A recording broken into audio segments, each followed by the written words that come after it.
gentlemen, I do want to step in here. Yeah. It's very hard for me to break up really great conversation, but for the sake of time, we do want to move on to the next question. And I think many of these topics will actually be within some of the future questions. So we definitely come full circle to them. But Ryan, you are up next on the debate floor.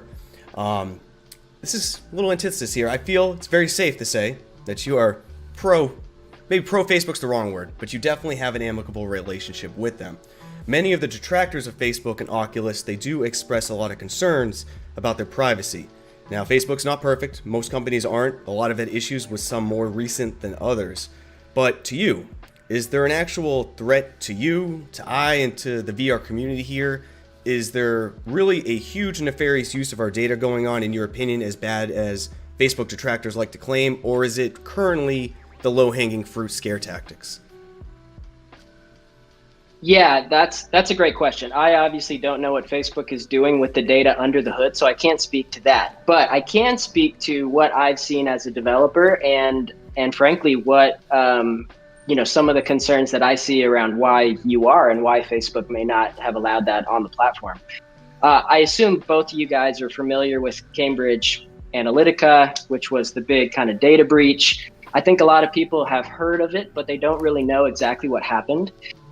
What happened with Cambridge Analytica is there was this third-party app that was running on Facebook that was a survey app called This Is Your Digital Life. And it paid 270,000 people to access it and fill out this survey. And in order to fill out the survey, you had to give them permission, give them Facebook permission.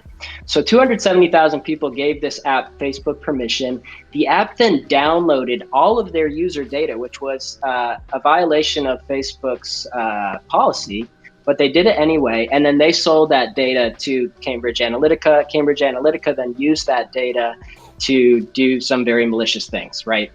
So I think when you understand that, one, Facebook didn't sell anybody's data in that whole breach, and the company that did sell the data violated Facebook's terms to do it. I think it's kind of eye-opening, and it explains why Facebook wouldn't allow an app like YUR to function on the store, because YUR is able to access controller information and headset information across apps and access which apps you're using, which they could then grab all that data, store all of that data, and potentially sell it to advertisers or sell it to a company like Cambridge Analytica. Not to say that they would do this. I'm just saying that it's possible for them to ascertain this information and then sell it, and that would come back on Facebook. So I think it's actually really, smart that Facebook is being more cautious when it comes to apps that run as utilities at a systems level.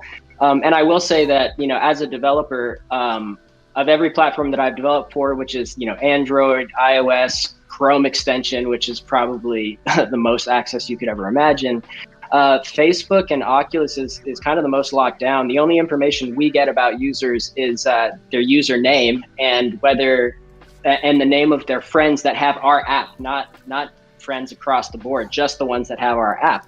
We don't get demographic information, location information, anything like that. So as a developer, it would be great if we got access to more information, because it would allow us to basically do better targeting and make more sales or optimize our features in a better way.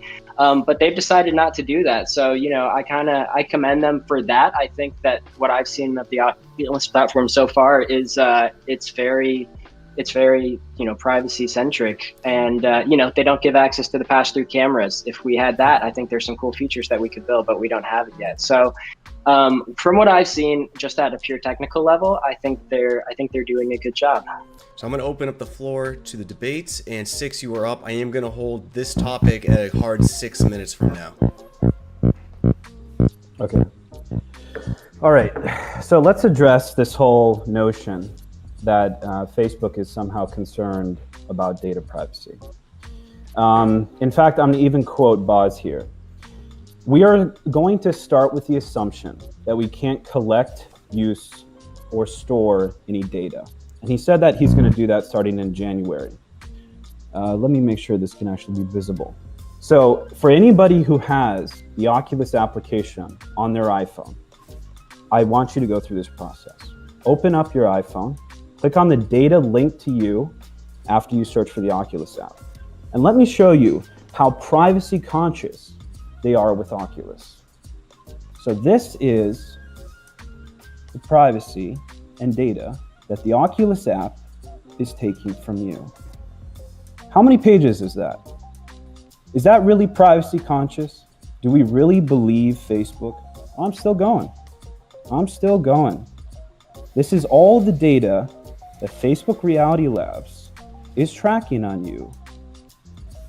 How long is this? I don't even want to go through this whole thing. Are there any specific bits of information there that have you concerned, or what? I mean, a long list of words. What's the takeaway? My concern goes back to the very thing I spoke about in the very beginning, which is honesty. We have a corporation who has more users than any country in the world. And not only are they using that data, they are using that data dishonestly. And they are also being dishonest about the amount of data that's being collected. Going back to this, Boz himself said this, and then the actual reality is that they are tracking as much data as the Facebook application. And going back to all your concerns about why you are, what you're saying is that it's okay for Facebook to do it, but it's not okay for third parties to do it. In addition to that, we made sure to be CCPA compliant, COPA compliant, every single form of compliancy, because we were going through the process of getting into the store and had to provide them significant amount of white papers on our privacy method, on our performance method, on how we manage that data for the exact concerns that you mentioned. And the Cambridge Analytica one is incredibly ironic because what you're describing is basically that Facebook themselves is incapable of keeping this data private. Wasn't it just announced that they leaked 500 million users' data and information, but they never told us that leaked? And you are sitting here and telling me that YUR, a fitness application that obscured the majority of the data, the only thing that we knew was the height, weight, and sex of the end user in order to inform them of the calories they burned. Everything else was entirely anonymized. And we were literally going through a privacy audit. It's somehow nefarious when Facebook has a blatant history of being nefarious with their data. No, Ryan, my I'm going to point give you 2 is minutes here for a response before we move on. Thanks. To the next. Yeah, I appreciate it.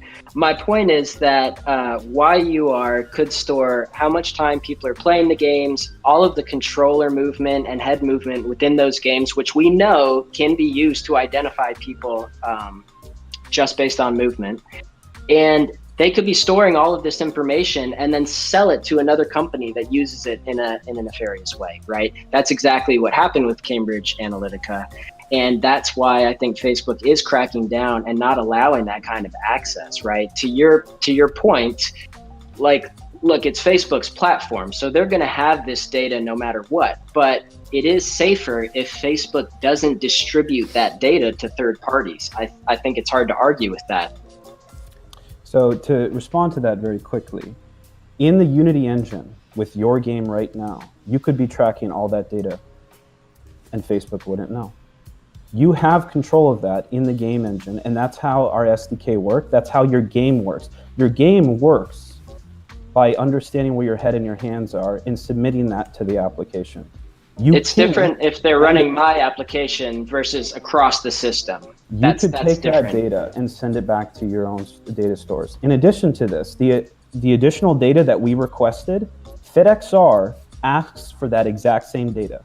They ask for email, they ask for height, weight, and sex. They ask for literally the exact same data that YUR as application used. But the difference is people are running a different application and you guys are tracking that information behind the scenes. It's very different when your application is front and center versus when your application is running behind the scenes and someone may forget that they're tracking it. So I'm you going to can jump track in here, guys, usage across when multiple Uber apps. uses your app, they track your location 24/7. Don't you think that could be used nefariously? We're going to And move then on to the next Apple loves question, that guys, push. or else I'll have to mute the mics here for our time. Hit that subscribe button to stay on top of the daily clips, or catch the debates and fireside chats live on the main channel down in the video description. See you next time, Space Cowboys.